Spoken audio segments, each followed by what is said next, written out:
uncertain, it's our human instinct to delay action and to downplay the threat until the situation becomes clearer. Why? Well, because unfortunately most people lack the skill set and they're afraid of taking the wrong steps and making people unnecessarily anxious. But here's the issue. Behaving in this manner means by the time the dimensions of the threat are clear, you're badly behind in trying to control the crisis. So how do leaders step up in a crisis and ensure that they're ahead of the game?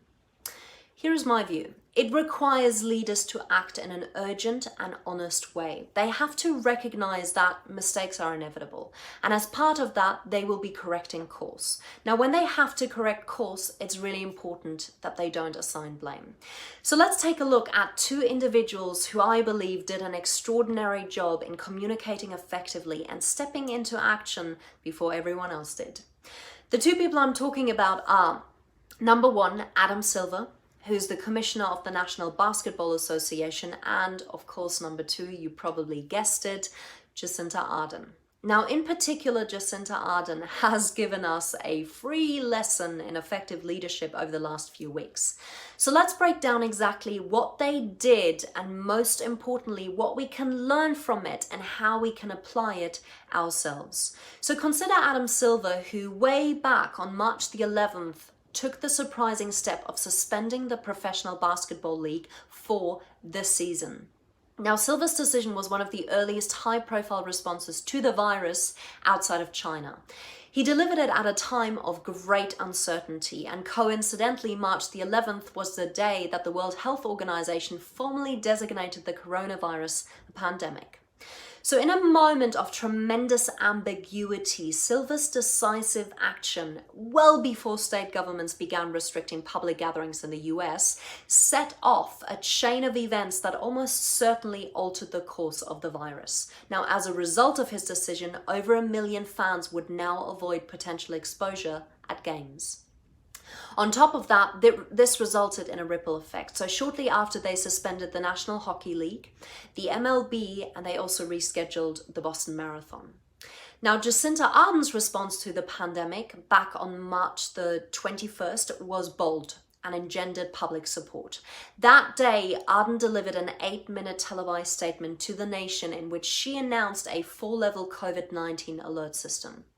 Her approach is modeled on fire risk systems, which are already in use in New Zealand. So this familiar approach set clear guidelines for how the government would step up its response, but also what would be asked of citizens as infection rates grew.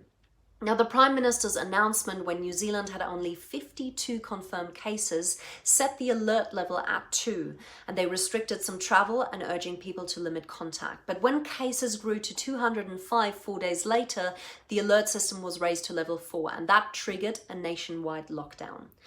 While her political colleagues worried about their ability to maintain public support for sweeping restrictions, Ardern's actions showed that honesty and caring yield support. Now, I don't want to get bogged down too much into the specifics and the numbers, but actually I want to analyze and point out what made or makes her so effective during this time of great uncertainty. How a message is delivered matters. Ardern's communication was clear, honest, and compassionate. It acknowledged the daily sacrifices and it inspired people to forge ahead in bearing them together. What Ardern and Silver got right in March before the situation was clear to much of the public reveals a great deal about what good leadership looks like during this pandemic. Now, understanding what's required of leaders in this moment starts with appreciation for the type of problem this pandemic presented in its initial phases. So when warning signs are fuzzy and potential harm could be large, leaders confront what management scholars call an ambiguous threat. And given that the human desire to hope a threat is small, we are drawn to act as if that is factually the case. So cognitive biases, dysfunctional group dynamics, and organizational pressures push them towards discounting the risk and delaying action, which often result in catastrophic ends. It takes a unique kind of leadership to push against the natural human tendency to downplay and delay.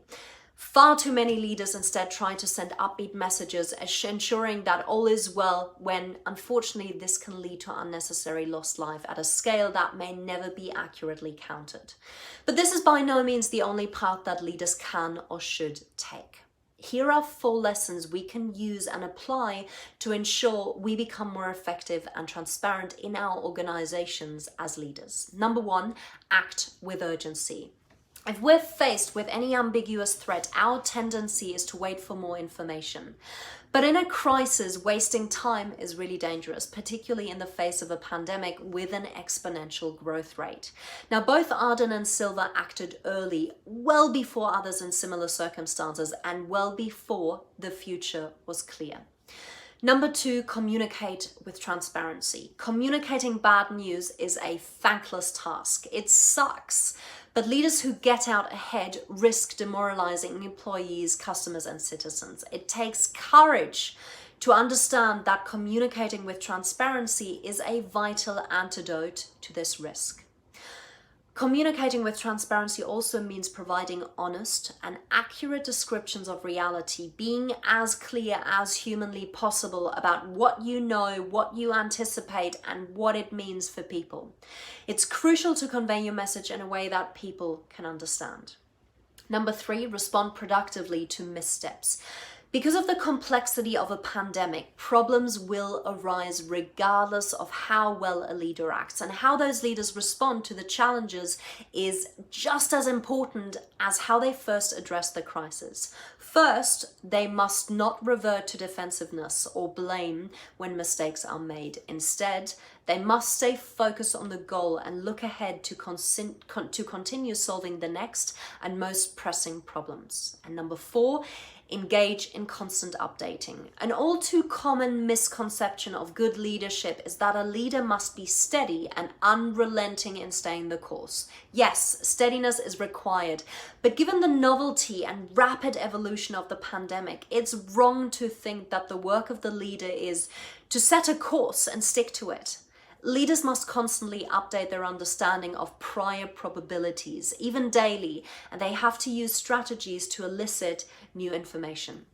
Leadership in an uncertain, fast-moving crisis means making oneself available to feel what it is like to be in another's shoes, to lead with empathy, and my hope is that this unfortunate scale of this pandemic will make empathy easier for many leaders.